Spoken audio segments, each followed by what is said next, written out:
Nanyeni urged other sectors to follow suit, adding that deaf people meet barriers when reporting cases, and in some instances, their statements in the process get distorted.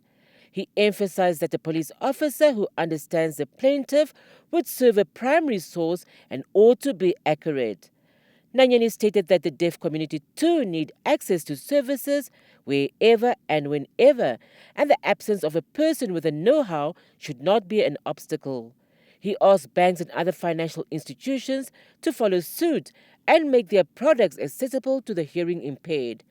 Nanda Shipahu, a veteran sign language interpreter, welcomes this continuous move, saying he has been a strong advocate for police officers to know sign language.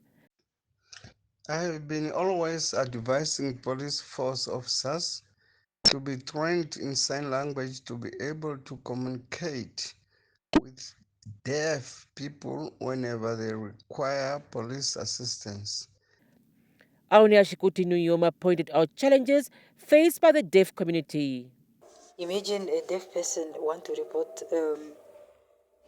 a case at the police station and they cannot communicate with a police officer.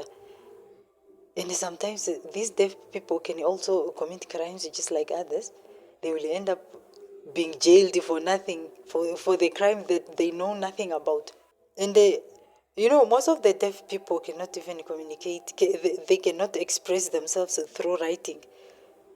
When you see in Namibia, only few deaf people who get access to education, and that makes it even more difficult for them to write their own statement if they cannot communicate with police officers. Teachers and nurses are a segment of society, and she wants them to be trained extensively in sign language. Selma Moses stressed on sign language to be recognized as an official language.